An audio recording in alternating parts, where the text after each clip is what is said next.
What happens when the dude from Green Mile grabs a hold of you and he says, you know what? I want to make prison love to you, boy. And you're like, prison love? No, I done seen that stuff I thought that only happened in the movies. What do you mean you want to make prison love to me? Not me, sir. I'm going to tap my shoes and go back to Kansas. You're like, nah, tapping them shoes ain't going to happen. You think I haven't seen it? 17 and a half years in federal prison, 4.5 years in state prison. I've seen it. I've seen dudes put that press game on people for their booty. I've seen dudes put that, let's be friends press on them. But let's get into it.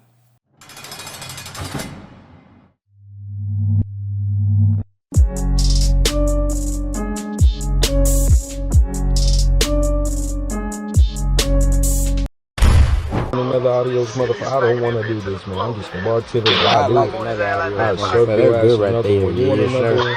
I'll Yes, really sir. serve you, man. Make this dope. You had enough. You had I enough. didn't Ain't no expect way. all that I right put my heart and soul into that one, man. For keep them You coming had out, enough, Papa. baby boy. You need Yes, sir. Oh, man, I'm drooling all over. What's up, everybody? Could you imagine Green Mile grabbing a hold of you like that and giving you a couple to the puss? You're like, damn, bro. You just gonna let another grown man slap the shit out of you? Like, wow. And for a lack of better terms, this dude's prison bitch, right? Getting slapped in the face, not fighting back. But if you're a young man and you're sitting at home right now and you're out there doing wild things and you think this shit only happens in the movies, rewind that and watch that clip. Because that's the shit that really happens. What would you possibly do if the Green Mile dude had you in a cell? What are you gonna do? You're 135 pounds, you're 5'7", you're too thin to win, too light to fight. You can fight all you want, but eventually you're gonna start crying. And you're gonna be like, damn, man, wish I never committed a felony. Wish I was never in prison. This is the reality. You've heard plenty of stories about that stuff only happens to dudes that want it to happen. You think that dude wants to be on the couch right there getting the shit slapped out of him? Probably not. Couch, chair, whatever he's on. Could you imagine that big old dude?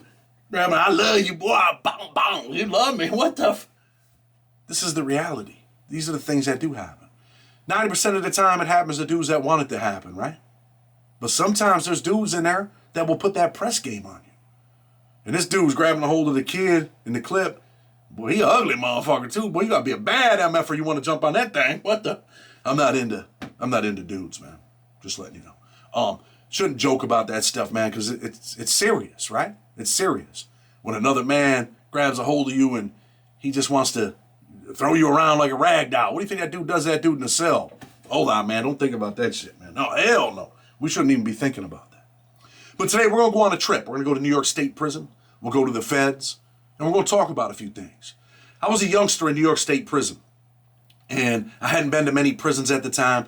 I ended up getting a transfer. They packed me out. They put me on a bus. I'm heading to Raybrook, New York, not the federal prison. Heading over to Adirondack Correctional Facility. And, since I was a youngster, I always, from juvenile facilities, adult facilities, I always wanted to find that one person. I always felt you got to find one person you can hang out with, one person that might have your back, right? Because anything can happen in there. And I always say this, I want someone there, like if someone stabbed me, man, you get them off me for a second till I can get myself together and do what I need to do. So I always, prescribe to that. I'm on the bus with this kid, Leon Dingman. And for those of you and Leon's from New York, he was a Native American kid. We're on the bus, kind of like the kid Shamrock, if you read the book. We're on the bus and Leon starts telling me he was in Adirondack before, that it was a serious place. In New York State Prison back then, they're stabbing people. Not all the time, but they're cutting. Most of the time, they're cutting you in the face. You don't want to get cut in the face with a tuna fish can. They take these tuna fish cans and they bend them and they turn it into a vicious weapon. You get cut with one of them, man, your face is all bubbled up for the rest of your life, unless you can get some plastic surgery. But they usually can't fix that joint right there. It was always one of my biggest fears. But we're on our way to Clinton because we're going to be there in transit, right? Maximum security prison. You guys heard the stories about Clinton Correctional Facility. You heard them Tupac songs. I'm on my way to Clinton. And I'm like, damn, I am a little bit nervous. And anybody that tells you that they're not, you could be the baddest man at the prison. They put you on a bus, you're going into a new environment, there is a little bit of shakiness in you. And back then I was probably a little too light to fight, too thin to win, right? But I always had a line of, the heart of a lion where I'm like, man, I'm going to fight to the death in this motherfucker if I got to. So I was always a little scrappy kid, a fighter. But really, I'm a kid. on my way to a men's prison where dudes got 50 to life, 100 to life. I don't realize that I'm going to be in an open dorm at Clinton in transit, but there's still some dangerous cats running around. So me and Leon, man, we kind of strike up a little bit of a friendship on the bus, and you know, he's convincing me that he's got some hands with him and he ain't going for nothing, and he's been to Raybrook, New York, at Adirondack. So I'm like, all right, man, maybe this is the kid, man. Well, you know, we make a little pact, like, yo, we're gonna stick together, whatever, while we're here, you know, in Clinton. And I'm thinking in my mind, yeah, I'm gonna hang out with this kid until I can get around some of my people that, you know, I might associate with, someone that I can do time with. So anyway, we're in Clinton, man, and dude's still talking that tough Tony shit, and I'm like, all right, man, this dude really seems like, you know, he's a tough dude. And I'm just a kid, not really realizing that he's just a dumbass kid too, right? But eventually we end up at Adirondack Correctional Facility. And I'm hanging out with Leon, and I find out, you know, from another white dude, he tells me, hey, man, he said, why are you hanging out with that dude? I'm like, what do you mean? Seems like he's all right, dude. He's like, nah, bro, he's not all right. He was here before. And I'm like, yeah, I know he was here before. Seems like he's all right, though. You know what I'm saying? And then he's like, nah, bro, he's really not all right. He's kind of like on some bullshit. And I'm like, what do you mean he's on some bullshit? He's like, dude, he was here, bro. He was getting pounded. This is a white dude from Long Island, man. He's listening to Papa Roach back then, and he's into all that, you know, like, what the hell was that stuff? They were in their concerts fighting and swinging and punching, and, you know, he's kind of like a crazy-ass white dude. He's like, man, he was here before, bro, and dude's right here blazing him. I'm like, blazing him? He's like, yeah, man, blazing them. You don't know what that means? I'm like, nah, not really. He's like, bro, they were hitting him in the poop chute. I'm like, nah, bro. It seems like nah, man, I'm telling you, man, stay away from that dude. So I pull Leon Dingman up. I'm like, yo, Leon, what's up, man? Dude told me. He's like, nah, that stuff ain't true. You know, that's some bullshit. There was this big-ass white dude that was here. I hung out with him, and dudes were, you know, spreading rumors that, you know, we were doing things. And I'm like, I've never been introduced to this type of life. You know, even in the other little prison I was at for a little bit of time. I've never been around this type of shit. Heard about this stuff in the movies. Heard about this stuff from reading books. You know, heard rumors in the street. But I've never been around this. And I'm like, look, man, it's better, man, if you stay over there and I stay over here. Me and you, we ain't gonna hang out no more. And it wasn't long. I'd probably say within 2 weeks. About 2 weeks. There's this dude there named Powerful. What do you think Powerful does? He turns Leon Dingman into his prison bizzle. Yep. Next thing I know, Leon ain't Leon anymore. Now it's Lena. I'm like, Lena? What the fuck happened, Leon? You became Lena? And the craziest shit happens in this prison, right? Dude puts the press on him. He's giving him some pants, sweatpants, giving him some shoes, treating him like it's his girl. You got dudes in these prisons that really treat these dudes like they're chicks. They're like, yo, this is my... And I'm like, damn. And in my mind, I would think, like, wouldn't you be embarrassed to be doing this? This is 1996, 96, 97, around that time. And you're thinking, like, you know, this stuff wasn't, like, open like it is in the street now. Back then, that was, like, something, you know, you refrain from. You're like, nah, hell no. But these dudes were blatant with it. And I'd heard all these stories about Adirondack Correctional Facility being a tough prison. But as soon as Leon got there, you started to see dudes come out of the woodwork, right? The dude Powerful. Dudes were jockeying for this dude. Him and there was this another big ass white dude who's on ass. And he's like, him and the dude Powerful are kind of like competing for this dude. And the crazy shit that's happening is they're dressing him up like a chick. He's got makeup on now, he's got pigtails, and I'm like, no, hell no. What the?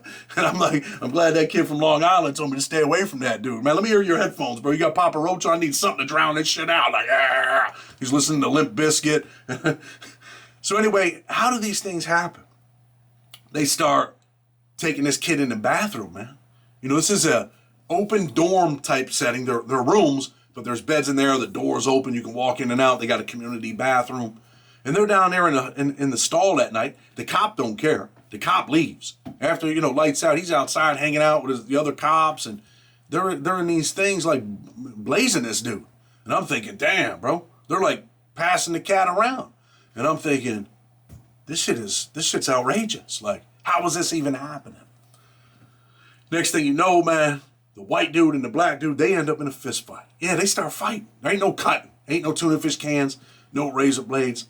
They fist fight, keeping it 100. Kid Powerful gets the best of the white dude. And now it's like, it's settled. like two lions fighting. Now you're gonna go over there because I won. You're gonna go to a different territory, and I'm taking over this dude right here. Dude, powerful. He ends up wifing dude up. I'm like, dude, I can't. Sometimes, man, when I think about, think back to this stuff, it's outrageous, man. He ends up wifing dude up. We're in the TV room, we're watching movies. They got a movie back in the day. They had a room that used to be the mess hall where you would eat sometimes in this room, and they turned that into a TV room. TV room, that's the movie room. At night, you go in there, you watch movies. This dude, Leon's sitting on this dude's lap, bro. They're like eating popcorn. You're like, what is the what? In 1996, 97, I'm thinking, what has the world come to? This dude's sitting on this dude's lap in prison. They're eating popcorn together. Like they're at the movies. Like they're at the, Regal Theater. I'm like, and then I start to see how he treats the dude, right? Don't worry, I don't intervene. Not my business, right? But then he starts, the kid powerful, he's having an argument. Leon's in the room across from me, right? He's in there, they're arguing. I'm in my room cell, whatever you want to call it, and I hear them arguing. So I'm young, I'm a little nosy, right? Like, what the fuck? What's going on over there, right? So, dude slaps him. He's like, yo, I done told you, mother. He's been cheating on him. Leon's been cheating on this cat, man. Powerful slaps him again. He starts crying. And then that's when I feel like I've seen it all. That's when it's just, you're like, man, I done seen it all. Is that the life you want to live?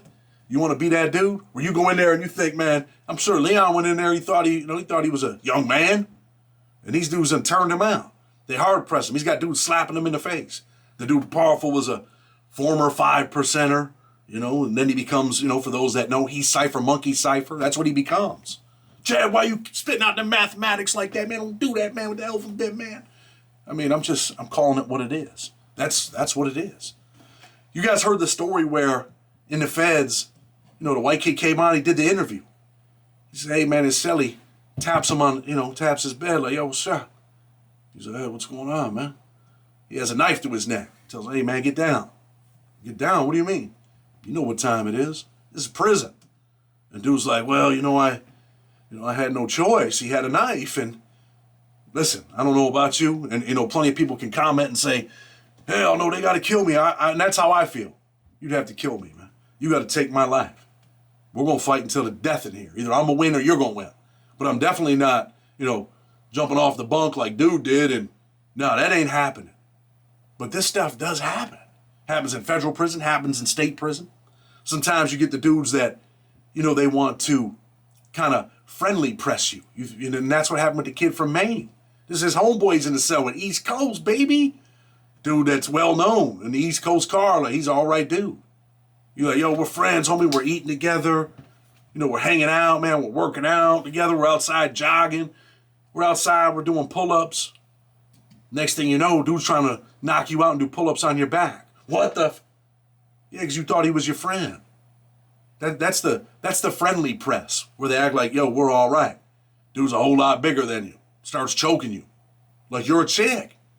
They do start treating you like you're a chick. Now, and I don't mean that in a violent sense. I mean that in the sense where they feel like they can dominate you, or they're stronger than you. They're, physically bigger than you.